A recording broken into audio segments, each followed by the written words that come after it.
San Luis Obispo Real Estate Podcast with Mr. Hal Swayze and John Turner. How are you, sir?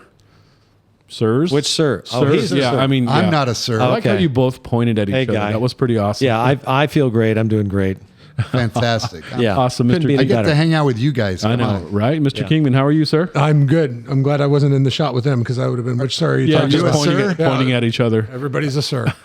Did you ever tell anybody yeah. why you missed a couple podcasts? Well, you didn't ask. I wasn't just going to come out and say it. Well, I'm asking now. Oh, it's too late. It's too late. No, I got hitched. So I missed. Ooh. You mean married? Married, yeah. Good. What's the other? Well, hitch? I'm just being clear. Right, oh, you gotcha. can't, Yeah, I you did. can't minimize this. This is on national, public, international, International. radio. International. Top 5. It's top 5% of the podcasts in the world. Right. Yeah. So now a lot of people just know. to let everybody know I'm no Off the longer market. available. I am off the market. You're off the market. Yeah, well, congratulations. well, thank you guys. That'll Thank you. I cut down appreciate on it. our internet inquiries, unfortunately. Right, James, I if know. you unavailable, I know. Yeah, now that I'm not available. hot listing comes off the market. Right. it. Yeah. All Yeah. right. All right. Think about all those times we told people to give Hal a call for any coming soon. for any reason. Yeah. I'm no longer available. Well, on that note, On that are we going note, to talk yeah. about some real estate or what? I thought Yeah. that was. Let's do it. Yeah. So I thought maybe today we'd take some time to yank out the old crystal ball and just kind of talk about what we see coming down the road in the business and Yep. in the industry, and looking ahead, what will the future bring is kind of how I titled the next few minutes. That Yeah. sound okay to you? Sure. Yeah, this is the first time it's just been The two of us. The two of us up here. These guys are back behind their computers and everything. Feels much more like we're at a bar now, but we're just Yeah. Anyway. You know, would you run downstairs and get me a Yeah. cold beer? Yeah. Would you? No. Bartender. So I got a couple questions for you, Hal.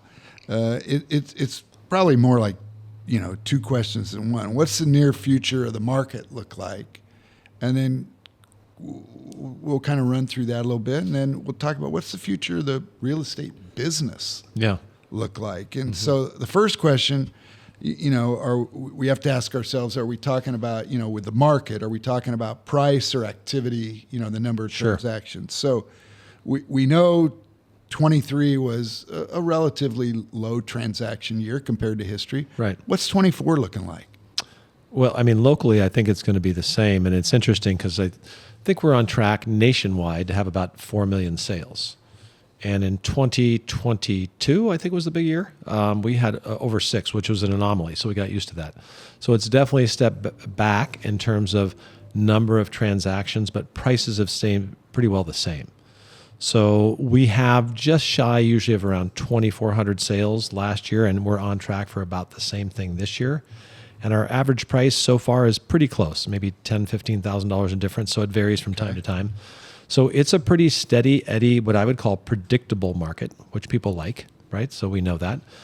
Boy, if rates drop, that would change the complexion. But if I think nationally, everybody's experiencing similar things that we are, but maybe not to the same extent, and that's housing shortage, more people, and as somebody just mentioned, one of our appraisers, Mark Adams, about the value of a 4-bedroom home, because if you have 2 children, 1 child in each room, master or main bedroom for mom and dad, extra room for an office, because so Right. many people work from home. So there's a little more demand for 4 bedrooms is what he told us last week. Or a little bit more space, because that space that those folks used to work in or maybe do a little bit is not being used. So there's an office space that's empty, but it's being absorbed in the residential side. So there's so many factors pushing into, there's more people.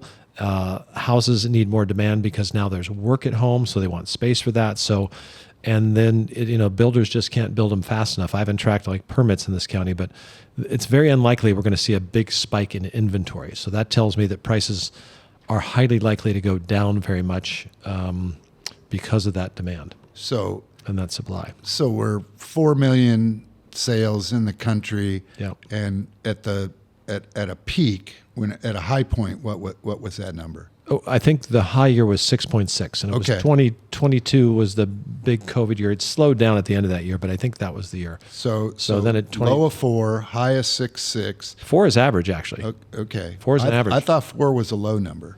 For relatively, but if you go back over time, 4 million sales, I think that was in the mid 90s. There were many 4 million sales a year. So I read this week that there were 4 million sales in 1995. yeah, And there are 4 million sales in 2023. right. But here's the difference. There are 70 million more people in this country. Did you know that? Since 95 to today, yeah. 70. Because there's 70 330 million in the country, roughly, maybe 350, whatever. I So don't we're know throwing how out big accurate numbers. what I read was, but that's what I read.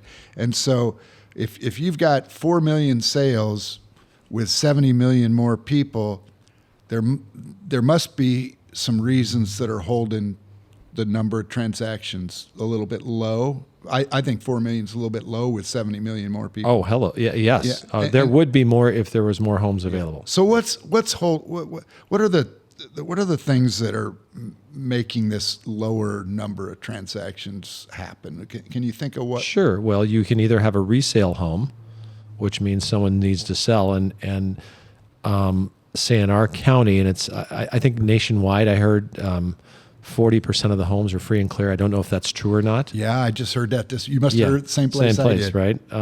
So if you have a financed home, and you financed it in the last 5-6 years or whatever, there's a good chance you have a very low interest rate, right? And if you had the chance to refinance. So a lot of people have refinanced. So if you're sitting on a 3% or even 4%, you don't want to go to 5, 6, 7. So you're locked in.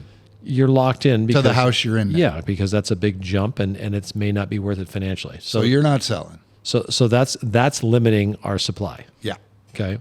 And then you have new home construction. Okay. So, and boy, it's tough to get new homes. Plus the cost of building is high. Regulations are difficult, and they've made some steps in California where with like accessory dwelling units where you can have people. I think that was a smart move. We need that, right? So you're talking about people locked in to their current rates. You're talking about builders not building as many houses, and that leads us to one of the main influencers of the market, and that's inventory. So our inventory is low. I will tell you that I looked this morning, and in the metrics where I follow, and I follow just single-family condos and townhouses. I don't follow land and mobile homes. We were a low of just above 200 in COVID, and we just went over 500 in the last week for the first time since I've been watching. No, it's been going up because we were at extremely low levels. Still very low, 500 homes for a county of over 250,000 people. That's not a lot. And when we talk about predicting the future, I always kind of hedge, and I go, okay, if you tell me what inventory's doing, and you tell me the second variable, which are interest rates, you tell me what those doing, and I'll be a better predictor of the market, right? And so I heard this week. I don't know if you heard it too.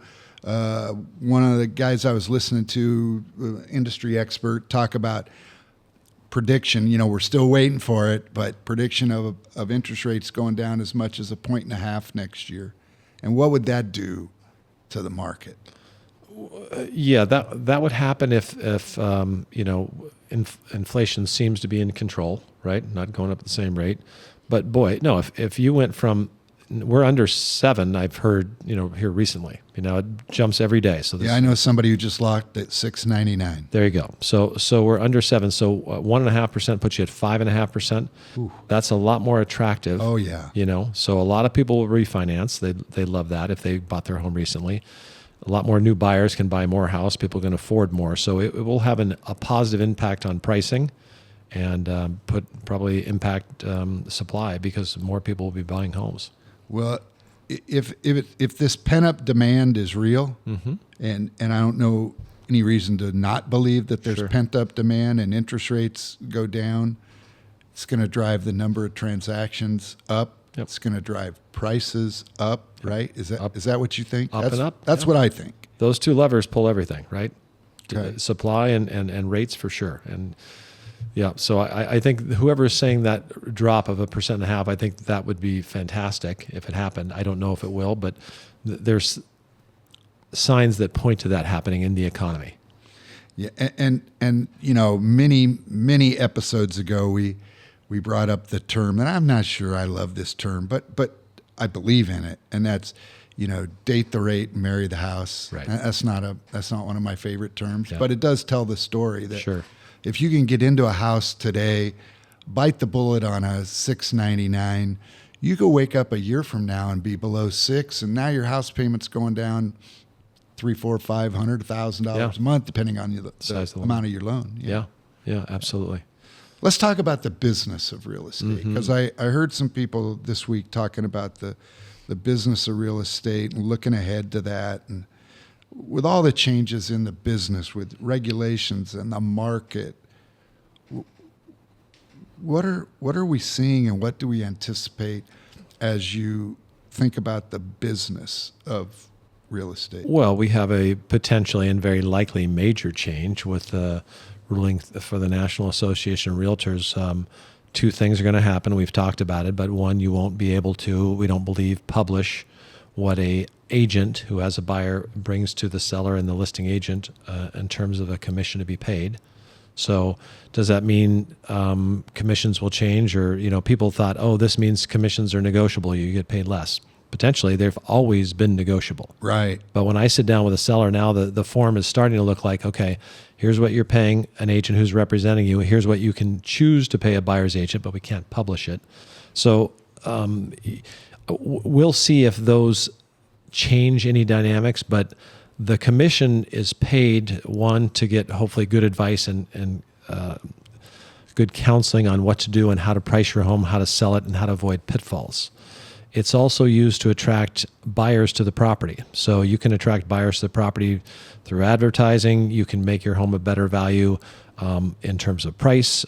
You can offer concessions, like during interest rate changes. We offer, if one seller's offering a credit for closing costs or lowering your interest rates, that'll matter. I mean, I've seen builders go from, we'll pay an agent $1,000, just hand us your buyer, we'll take it from there, to we'll pay a 4% commission and we're going to give away a car when they're having trouble. Seriously, that's happened. So whatever you do to make your home more valuable, commission's a part of that. So that will change. And then the big change is going to be, you can't just go to a real estate agent, hey, go show me the house and I'll meet you there. There's a form there's going to be a sign that's going to spell out what the duties are of the agent and what the agent would get paid and what a buyer may possibly be responsible for to that agent. We'll see how that plays out and what the market determines when that happens. But that'll make it more interesting. It's the complexity has gone up, John, so that is going to affect participants in the marketplace. Boy, you said a lot there in those few paragraphs. I mean, there's a lot of information in what you were saying. I read something this week says great agents understand the business is more than sales and marketing. Yeah. You and I had that conversation privately already this week too. It's the legalities, it's the process, it's the negotiations that are the part of real estate that the public doesn't see. They see marketing and sales, and they see houses for sale online. Yeah. And they think that the real estate agent's job is to put it on the multiple listing service. But it goes way, way beyond that. And with these recent rulings, the fact that you've got a history of 3,000 sales has to say something to the marketplace. Well, yeah, that feels like a personal question, but I just mean in general. I mean, I've got a person I've known for years that's going to sell her house to a friend and was asking me questions. And I was saying, well, if I were you, I would do X, Y, and Z. I would recommend that. And she's talking about making a move and being near a family member and their family. And I go, I moved recently, so I get the stress and, it's exciting new times. So it's kind of like looking at a doctor, someone who will cut you open and, put a new hip in or whatever that is. But they're going to tell you what's going to happen. They're going to tell you how to avoid the pitfalls. They're going to tell you what to expect after the surgery happens, how to protect yourself, and they're going to follow up with you. And there's a lot to that you don't see a lot of times. So, this trend in the marketplace is going to make it difficult for agents that just do it from time to time. It's going to be tough. I've been doing this a long time, and there's a lot to keep up with in terms of the changes. Yeah, so I was talking to the CEO, Keller Williams, Bobby, who couldn't be with us here today, and I was asking her, are you seeing countrywide, less storefronts, maybe less brokerages, but some agents, as you were talking about, moving to the cloud, and they're not having big offices. Their agents are officing in their house, and to your point, a lot of them are part timers to begin with, right? Are you seeing that as well? Yeah, well, yeah, we've seen that for a while, but there's a lot of companies that have a model that they want to cut their overhead down and work from your home, and that's certainly a way you can do it. It doesn't seem to be the best fit for what we have chosen to do to serve our clients and provide the value and the coverage needed, and the collaboration that we have within the office. So that'll happen. I think it's just going to be more difficult because you need to learn, and you can read a book, but you get a lot of experience. There's a reason you go to a class with a teacher, and there's a reason people go to forums with other experts to see what's better. So being alone is probably not the best way to stay on top of things. And then if you're not doing it very often, it's definitely going to make it more difficult to keep track of what's happening. Well, business owners are always looking for ways to make their businesses better. And I was in the audience many, many years ago where the chief marketing officer of Coca-Cola was speaking. And he said, he was saying, you can't shrink to prosperity. Right. So as these large brokerages are shrinking, I wonder, can you really shrink and be prosperous? As opposed to the model that I observed you using, and you correct me if I didn't get this right. Your model's more a consultative model, a high touch with the client model, high communication with the client, following the transaction, all the way through. Sure. Much more of a consultative role than, let's say, a sales role. Right. Am I reading that right? Absolutely, yeah. And the longer you do it, the more you can give guidance about things that you can overlook, or you've seen a lot of things that can go certain directions. So our job is to constantly do that. And the great thing is everybody on our team loves doing that. And we love to figure out how to do things better and make the process better. So we're honored to be able to serve the community that way, and that's the way we do. And I don't, personally want to have lots and lots of agents. I just want a really good group. I'd rather have a small team that's, in terms of numbers, but very effective and very that fit our core values. And we're providing good value to the customer, because I think that will make the difference going forward. And it's trickier to find. I mean, you go anywhere these days, and people are overworked and they're tired, and sometimes the level of service isn't what it used to be. And so we want to stand out and kind of hold to that standard. Yeah, I watch how close you guys stay to the client through the whole process, and I've experienced it as a client. Right. So it's great to see that. Can I circle back to the NAR ruling for just a second? That the NAR is a big deal. Sure. I mean, they're a trade organization, the biggest trade organization in the country that supports home ownership. And yes. To me, that's very important.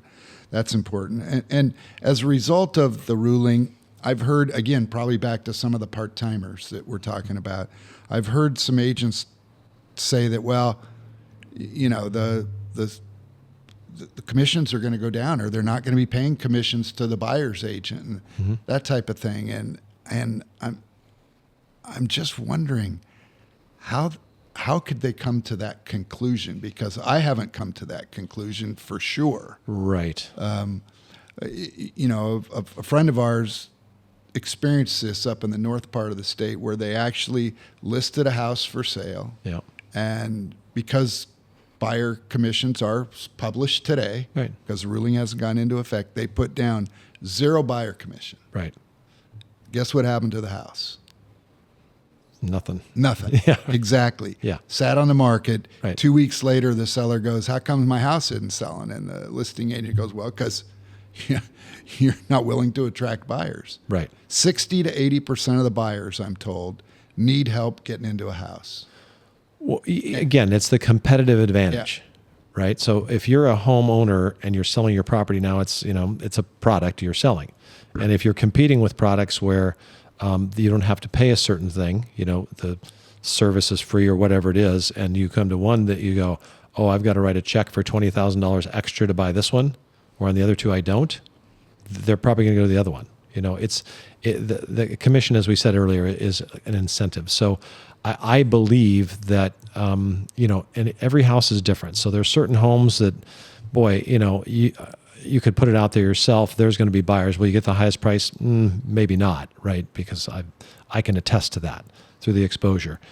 And other homes are going to need everything they can to draw buyers in that will pay a fair price for sure. So it's going to be a more difficult conversation because, quite honestly, in my opinion, the more challenging part of working in real estate is to present your value to a seller who's going to pay you a certain amount if you sell it in a price and fashion they like. But historically, you could be an agent that works with a buyer and you don't have to prove any value to them. You have to find them the house and do a good job, but you're going to get paid on that transaction no matter what. All right. So that's going to make it a little more difficult for some people to provide that value. So again, we have to demonstrate what we're doing. It has to be worthwhile. And at the end of the day, I think it's going to end up, as you always say, the buyers pay it anyway. And why do they always pay it? How do you say that? That was what I was just going to bring up. If you asked 100 people out in the public that don't do real estate for a living, who pays the commission? And almost everybody, I did find one that said it differently the other day, are going to say the sellers paid the commission because on the seller's statement, it shows the commission. It doesn't show the commission on the buyer's statement. Right. But who brought the money to escrow to get the deal done? Was it the buyer or the seller? The buyer wrote the all that buyer money. wrote all the checks to get that deal done. So I could make a very strong argument that in history, the buyer has always paid commissions. Yep. And yet I get funny looks when I tell that story. Yep. But I really gotta ask you, Hal, the cost of a good agent is what? The cost of a good agent? Cost of a good agent. A little bit? It's a little bit. Of course, it's a big thing. Sure. What's the cost of a bad agent? Could be pretty big. It could be high. Could be pretty big, yeah. Bigger. So when you're talking about this new ruling, I don't think it's going to change much in the business for good agents.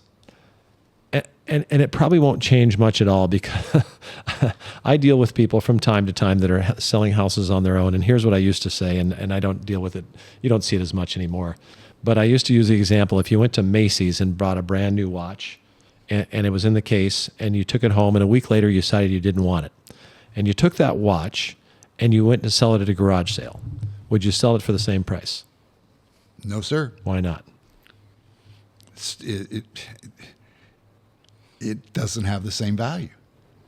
Yeah, well, okay, but it's because of the environment in which you buy it, I believe. At a Macy's, there's somebody standing behind it. You've got all the protections, and there's a marketing cost, and you just take it. I mean, guys, correct me if I'm wrong. You take a brand new something. You try to. The thing I think of immediately is cars. Right. You get a car, you drive it off the lot. If you buy a brand new car, sure, you're going to make that investment. Even private party, right? If you private party a used car or sell that same car at a used car dealership, right? There's two different prices. Yeah. So it's at a retail setting. So again, sellers have the opportunity to create a retail setting, or they can go direct and be wholesale. So I don't think that'll change, but it'll take a little bit more explaining for a while, and a good agent will help a seller discover that, and someone that needs more help, maybe not. I wrote this down yesterday. Service and experience come with a fee. Yeah. Right? Yeah. Less or poor service or experience comes with less of a fee. Right. And on that note.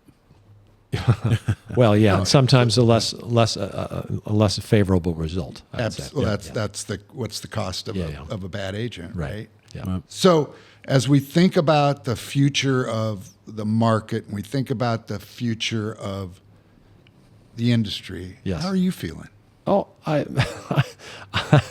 I'm weird. I mean, I love it. I love helping people get from A to B. And, you've done a lot of coaching. I mean, it's nice to see somebody go from, boy, I'm here. I'd like to get to here. I'm not sure how to get there. And they might get there, but with our help, they'll get there a little bit easier and faster and make the road a little bit smoother. So that's what I love. At the end of the day, somebody's buying a home. You get to help them in their new home. selling a home, which is stressful, moving is stressful, everything that's involved. So we're there to be the calming influence, give them good guidance, and help be the guiding light for people in the community. So we love it. We have a blast with it. I heard you say this a couple of weeks ago that you were here before Y2K. You were here from 2008 to 2010. You were here for COVID. You've been here through changing interest rates. You've been here through changing regulations. Yeah. And you're still here. Before the internet. And still thriving. Imagine if we didn't have an internet. Before the internet. I'd have to call up and see whose house is for sale. How long would it take you to sell a house before the internet? Just for us youngsters out there. Well, it's not that it would necessarily take longer. Well, before the internet. Yeah, the internet, I can't remember what happened. No, we'd have a printed book, right? So, or you'd see a sign or somebody would call you. So it was just slower. And now the market changes faster. And also, it's great because you've got international knowledge from the internet. So you're going to have way more exposure through internet exposure. You probably put more miles on your car. Back then, oh yeah. And my cell phone bill was huge. Yeah. At 45. That's when you paid per call. Oh gosh, yeah. You had minutes. Oh my gosh, yes. I forgot about that.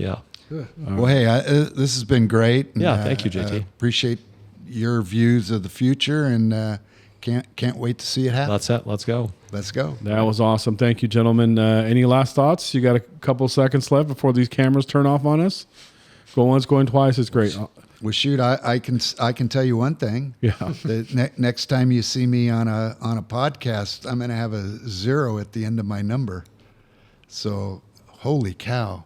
I never thought 70 years. 70 years. Yeah. I was going to say 90. 70 My years bad. old. 90. 90. You rotten son of a gun. You, Yes. James Bueno. All right. Yes. My bad, JT. Yeah.